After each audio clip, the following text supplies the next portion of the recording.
Bonsoir à tous et bienvenue en direct sur le plateau de ce journal romain de KTO. Ça devait arriver, on l'attendait, c'était annoncé, oui. Il a plu à partir de 17h. L'orage a éclaté sur Rome, provoquant un égaillement rapide des foules de pèlerins vers les abris les plus proches, en particulier ceux qui ont prévu de dormir dehors. Mais l'orage semble se calmer. Les pèlerins sont désormais très nombreux. Ils sont tous arrivés. Les derniers vont peut-être arriver dans la nuit. Mais enfin, la ville est désormais totalement à l'heure des canonisations. La circulation est complètement interdite aux abords de la place Saint-Pierre déjà. Et puis progressivement dans la soirée dans tout le centre de Rome, comme ce sera le cas demain toute la matinée. Et comme vous le découvrez sur ces images, eh bien, Rome est envahie de groupes de pèlerins de toutes les nationalités qui chantent leur joie et que la pluie n'a pas refroidi. Elle a refroidi un petit peu la température, ça n'était pas plus mal. Et il ne devrait pas pleuvoir demain matin. Voilà l'information importante que tous les pèlerins cherchaient à obtenir en cette fin de journée. Alors à propos de pèlerins, évidemment, les Polonais sont très nombreux et c'est naturel. 1700 cars venus de Pologne, 58 avions charter et 5 trains spéciaux. Les Polonais qui ont une veillée ce soir à l'église Sant'Agnès et Inagone, et avec la croix des JMJ, puisque vous vous en souvenez peut-être, le dimanche des Rameaux, les jeunes du Brésil ont remis la croix des jeunes, la croix des JMJ aux jeunes polonais dans la perspective du rendez-vous de 2016 à Cracovie. Et puis les autorités officielles de la Pologne sont venues au grand complet. Il y aura là demain à la messe le président de la République de Pologne, Bronisław Komorowski, et ses prédécesseurs Lech Wałęsa et Aleksander Kwaśniewski, ainsi que le président du Parlement et le président du Sénat. Mais il y a aussi beaucoup de pèlerins polonais moins connus. François-Xavier Mathieu est allé à leur rencontre. John Paul II, he taught me how to become, a sister for everyone. So now my life has changed because I live for people, not just only for myself. I cycling 12 days ago with north of Poland. I ride 2,000 kilometers, sometimes on the mountains, because I will go here for my friends. I ask to the God for health of my friend, because my friend is sick. Et puis autre témoignage d'un Polonais connu, celui-là, le cardinal Stanisław Dziwisz. Il a été, vous le savez, pendant des décennies le secrétaire particulier de Jean-Paul II avant de devenir aujourd'hui l'archevêque de Cracovie. Il a souligné que Jean-Paul II avait ouvert l'Église au monde et rapproché le monde de l'Église. Il a rappelé aussi que toute sa vie était une prière et toutes ses actions filtrées par la prière. On reste avec Jean-Paul II, mais on quitte les Polonais pour les Belges. La délégation des jeunes Belges aujourd'hui qui a pris le temps d'approfondir sa connaissance de Jean-Paul II. Pour beaucoup, ils étaient très jeunes à la mort du pape polonais. Jean-Paul II qui est désormais d'une certaine façon leur patron, puisqu'il est devenu, vous le savez, le grand patron, le saint patron des Journées mondiales de la jeunesse, comme l'a annoncé le pape François dimanche des Rameaux. Giovanni Paolo II, che è stato l'iniziatore delle giornate mondiali della gioventù, ne diventerà il grande patrono. Nella comunione dei santi continuerà ad essere per i giovani del mondo un padre e un amico. C'est d'ailleurs ce qu'a rappelé le père Joao Chagas au groupe de jeunes belges ce samedi matin. Le responsable des Journées mondiales de la jeunesse au Vatican est en effet venu leur faire un enseignement sur celui qui a marqué un tournant dans la relation entre l'Église et les jeunes. Il disait qu'il était un ami exigeant. Entre Jean-Paul II et les jeunes s'est créée une très belle amitié. Et il a cherché les jeunes, il a donné aux jeunes beaucoup de gestes d'amour envers eux. Et les jeunes ont très bien compris ces messages d'amour, ces messages d'amitié, et ils ont donné leur réciprocité. Pour eux, qui ont pour la plupart au moins vécu une fois les JMJ, cette matinée a été l'occasion de redécouvrir les messages essentiels de ce pape. La chose des amis, c'est quelque chose que je vais me souvenir. Parce que comme amis, on doit être là pour vos amis, mais aussi on doit demander quelque chose. Et c'est pas facile, mais c'est nécessaire. Tout le monde peut accéder à la sainteté. C'est pas réservé au pape, je pense, avant tout, mais c'est aussi quelqu'un qui se veut d'apporter quelque chose de par lui, de par lui-même. Peut-être quelque chose qu'il a vécu dans sa vie, qu'il a vécu autrement. Et je pense qu'il ne faut pas être un super-héros pour apporter quelque chose. Prochaine étape pour ces jeunes Belges, un enseignement sur Jean XXIII, avant bien sûr de faire partie de la millier de pèlerins place Saint-Pierre dimanche.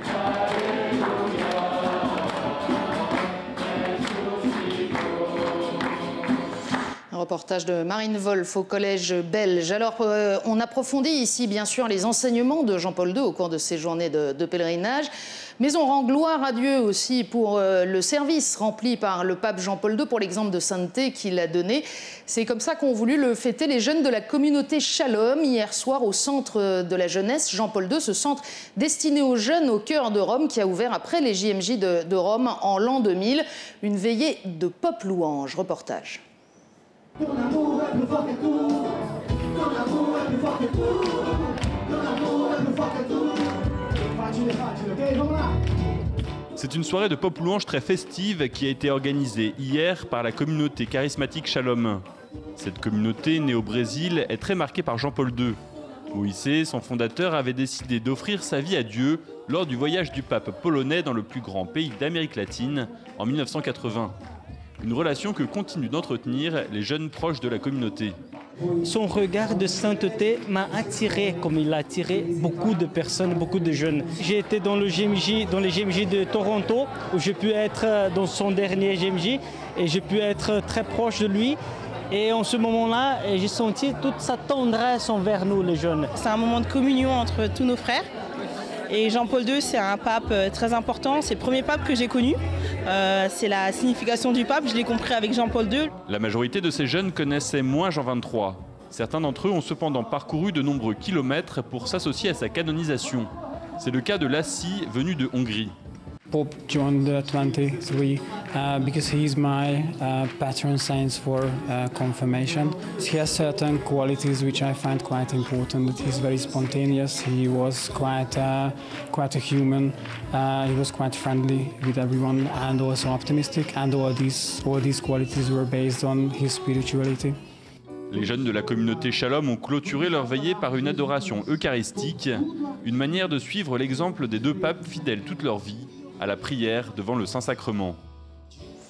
Et vous le voyez, Jean XXIII n'est pas oublié. Du reste, le cardinal Loris Francesco Capovilla, âgé de 98 ans, a donné son témoignage par vidéo à la presse du monde entier rassemblée ici à Rome.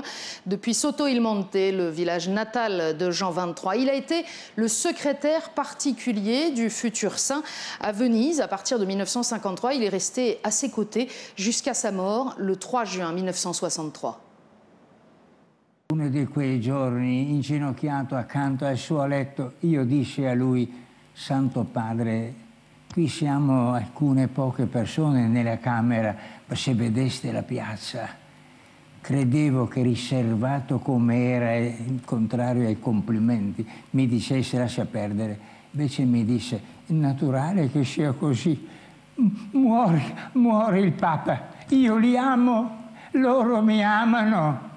Questo grande grido di amore, ma anche di perdono però, l'ultima grande parola che deve percorrere tutto il mondo anche attraverso il nostro cuore e le nostre labbra è questo: amiamoci gli uni gli altri, così onoreremo i nostri santi, così faremo camminare la civiltà dell'amore. Et puis rappelons que le presque centenaire cardinal Capovilla est aussi un tout jeune cardinal puisqu'il a reçu la barrette des mains du pape François le 22 février dernier. Les fidèles de Bergame, le diocèse d'origine du pape Roncalli, sont à l'honneur. Ils sont nombreux ici à Rome et c'est la cathédrale du diocèse Saint-Jean de Latran qui leur a été réservée cet après-midi pour une messe qui les réunissait.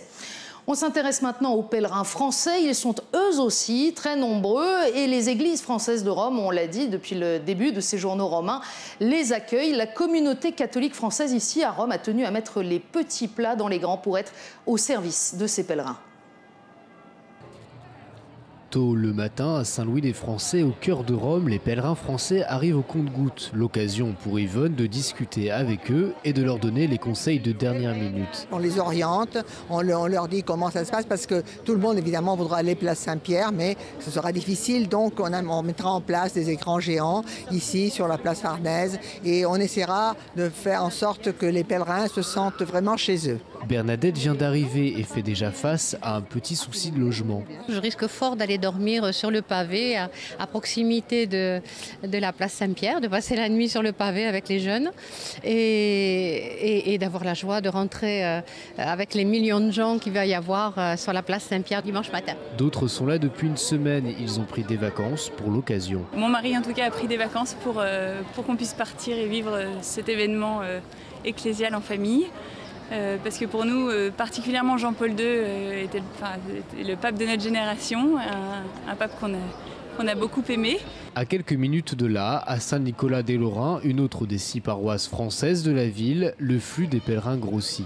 Il y a du monde, mais bon, tout se passe bien et on arrive à se retrouver. Le petit guide qui nous a été fourni est bien utile, ça précise les choses de façon historique. Le livret propose un parcours d'une paroisse française à l'autre. Pour les bénévoles qui vivent ici, c'est aussi une fierté que de faire découvrir ce morceau de France dans la ville éternelle. C'est l'occasion de montrer qu'à Rome, il y a aussi des catholiques actifs de la communauté française, qu'ils se sentent accueillis pour ces 2 ou 3 jours de pèlerinage qu'ils seront venus faire avec nous. Les 6 paroisses resteront ouvertes sans interruption tout le week-end. Plusieurs milliers de pèlerins français sont attendus. Accueil et visite, mais aussi temps de prière, bien sûr, organisé par la communauté catholique française de Rome pour ces pèlerins français. Cet après-midi, à 15h, ils étaient plus d'1 millier dans le parc de l'église de la Trinité-des-Monts pour un temps de témoignage et de prière. Ils ont entendu sœur Marie-Simon-Pierre, la petite sœur des maternités catholiques guérie par l'intercession de Jean-Paul II. Et puis, la prière était présidée par le président de la Conférence des évêques de France, Monseigneur Pontier. Interrogé par Catéo sur les figures des 2 futurs saints, il souligne leur grande docilité à la volonté divine. Là d'abord demain, ce qu'on accueille, c'est pas d'abord des papes, mais c'est deux saints que l'Église nous donne en modèle, non pas parce qu'ils ont été papes, mais parce que dans leur vie humaine et leur vie chrétienne, ils se sont toujours demandé où était la volonté de Dieu pour eux, sur eux, et ils ont essayé de plaire à Dieu, ils ont essayé de le suivre. Ils ont essayé de vivre à son inspiration sans arrêt. Et on a vu, par exemple, pour le pape Jean-Paul II, mieux connu, qu'il a été autant attentif à la volonté de Dieu dans sa passion finale, dans sa souffrance finale, que dans son action et sa capacité de couvrir des kilomètres. Il a donné un message aussi fort dans l'épreuve de la maladie que dans le grand dynamisme humain. Voilà, et puis les groupes de pèlerins ont aussi des temps de célébration particuliers pour chacun des groupes. C'était le cas pour les Parisiens, avec notamment 400 jeunes qui se sont retrouvés à l'église Saint-Ignace pour la messe célébrée par leur archevêque, le cardinal 23. Le cardinal 23 qui lie ses canonisations à l'histoire de ces 50 dernières années de la vie de l'église.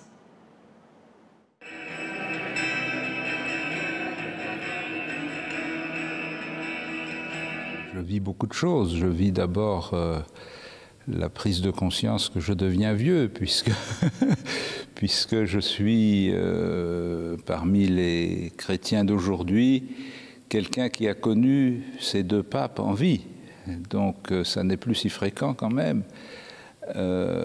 C'est aussi toute une relecture de la mission et de la pastorale de l'Église au cours de ces 50 dernières années, de l'élan missionnaire qui a été donné par le pape Jean XXIII et qui a été relancé avec beaucoup de vigueur par le pape Jean-Paul II.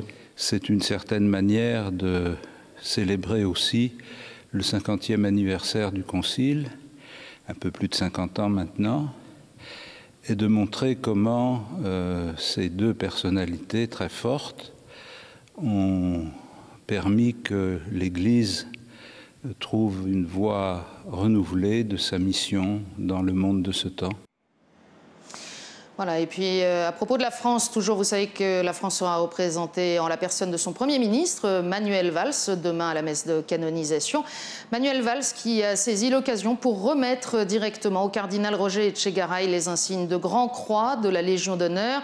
Le cardinal Etchegaray, âgé de 91 ans, natif du Pays Basque, grande figure de l'Église française, longtemps archevêque de Marseille, président de la Conférence épiscopale française, mais surtout pendant des décennies, homme de confiance du pape Jean-Paul II pour un certain nombre de missions compliquées.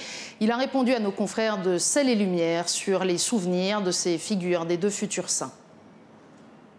Deux hommes très différents, deux caractères très différents. Mais ce qu'ils ont eu de commun, et c'est pour cela que le pape actuel, François, a tenu à les canoniser ensemble, c'est parce qu'il y avait, j'allais dire, des affinités spirituelles. Et même s'ils étaient donc différents humainement, par la sainteté, ils étaient très proches l'un de l'autre, et donc aussi proches de tous les hommes. À cette période si troublée qu'est la nôtre, si on ne sait plus où on en est, eh bien, grâce à ce geste du pape François, la canonisation des deux papes voudrait redonner plus de vitalité, plus d'énergie, pas seulement aux catholiques, mais à tous les hommes qui aujourd'hui semblent désabusés, qui paraissent avoir peur de l'avenir. Et dans la perspective de cet immense rassemblement, je vous le disais, en ouverture de ce journal, toute la ville de Rome est mobilisée spirituellement, mais aussi pour la logistique et la sécurité. Le maire de Rome et le patron de la protection civile ont fait le point aujourd'hui à la mi-journée. Charles de Pescherou était sur place. Abbiamo lavorato insieme al governo italiano, a tutte le forze dell'ordine, ai vigili del fuoco, al servizio sanitario nazionale e regionale, ai volontari della protezione civile, a tutti gli organismi strategici del nostro comune, al vicariato, allo Stato del Vaticano, insomma un vero lavoro collegiale. Noi ci siamo organizzati per andare contro tutti i problemi, ovviamente, e siamo pronti ad affrontare le criticità. Lei sa bene, una criticità su una pianificazione potrebbe essere un evento imprevedibile. Noi ci siamo preparati ad essere pronti in tutte le zone di Roma, dalla stazione Termine, stazione metropolitana, Piazza San Pietro, Castel Sant'Angelo, in tutti i posti dove siamo dislocati. Voilà, et bien sûr, cette célébration, cette matinée de canonisation sera à suivre en direct sur KTO, sur l'application mobile de KTO et sur le site internet ktotv.com à partir de 9h30 avec le père Denis Médecinger, les commentaires, les analyses, les récits aussi de la nuit des pèlerins. Et puis à partir de 10h, la célébration de la messe avec les traductions en français. J'en profite pour remercier tous ceux qui contribuent à la réalisation de ce journal romain qui se poursuit comme chaque jour avec maintenant un entretien. L'invité d'Étienne Loraillère cet après-midi sur ce plateau était Monseigneur Renato Boccardo, archevêque de Spolète et longtemps collaborateur de Jean-Paul II pour ce qui est des jeunes.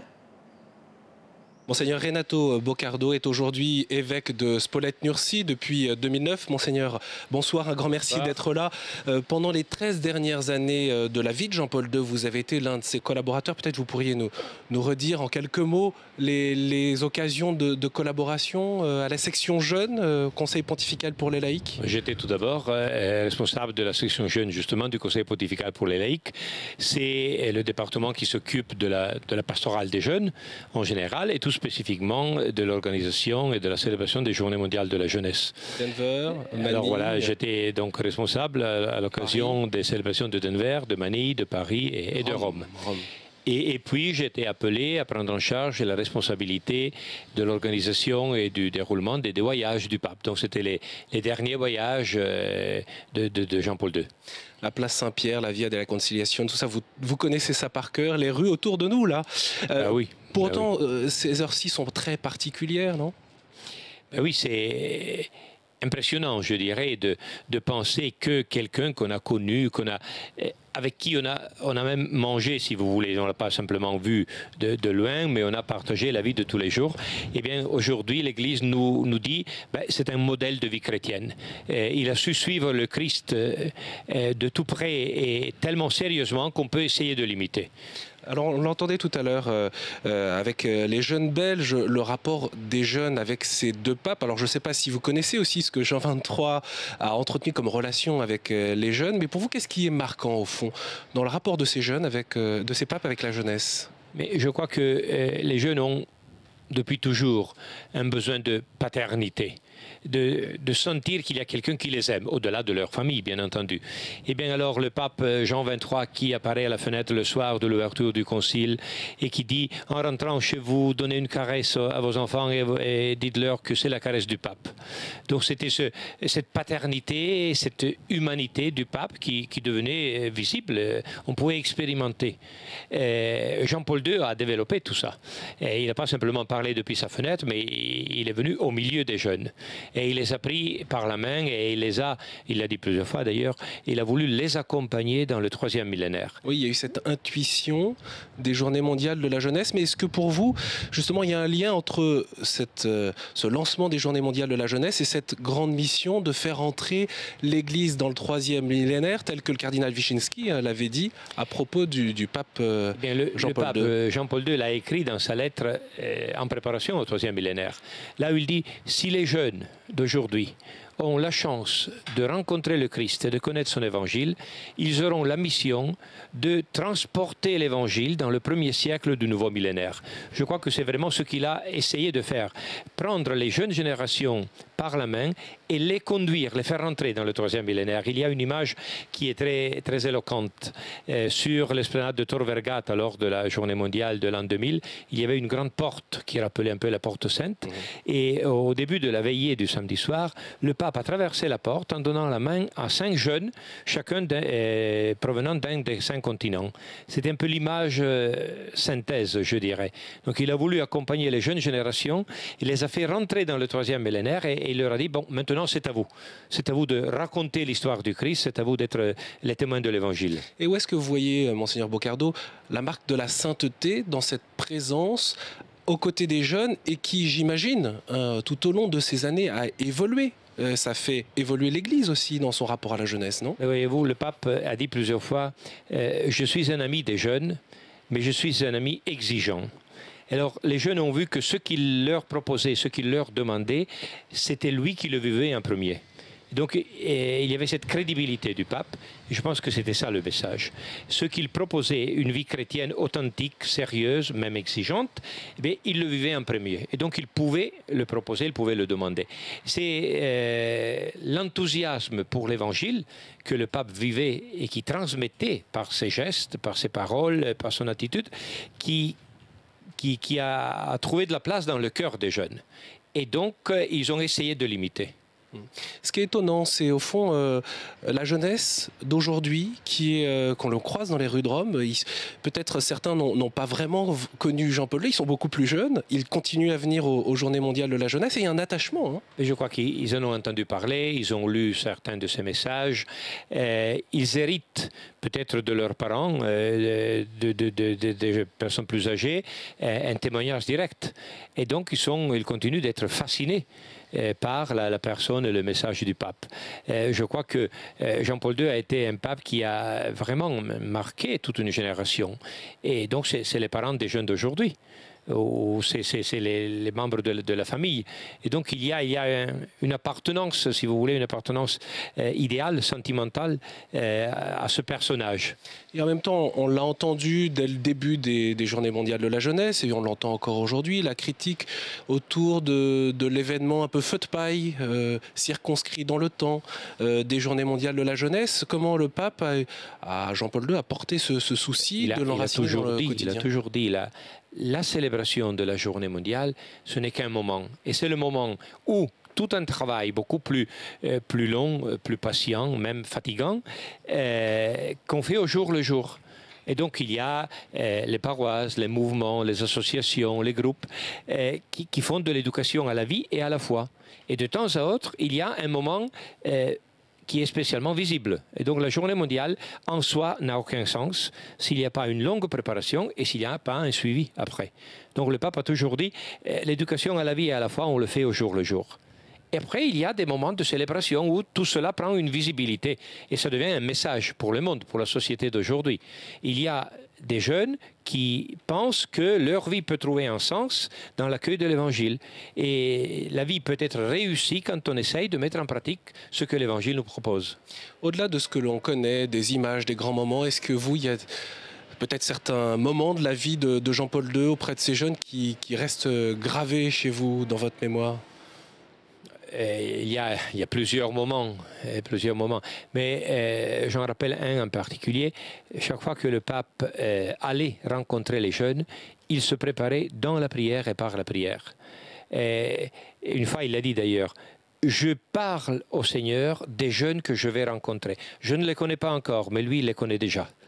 Donc, c'était se mettre, si vous voulez, dans une attitude d'accueil. Donc, il allait à la rencontre des jeunes, mais il les accueillait et il les portait dans la prière. Car cette dimension de la prière, de l'intimité avec le Seigneur, je crois, c'était vraiment le secret et la force de Jean-Paul II. Je vous ai posé la question tout à l'heure. Est-ce qu'au fond, cette action de Jean-Paul II a modifié le rapport de l'Église aux jeunes, à la jeunesse?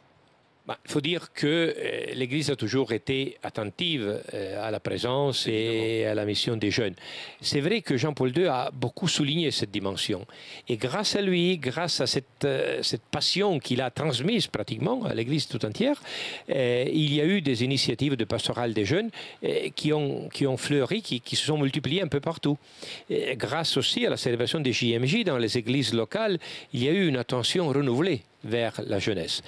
Car Jean-Paul II l'a dit clairement, il le dit dans son livre « Entrer dans l'espérance », depuis que j'étais jeune prêtre, j'ai compris que la jeunesse n'est pas simplement le temps de passage entre l'adolescence et l'âge adulte, mais c'est un temps de grâce qui est donné à chaque personne humaine pour mettre les fondations de son existence.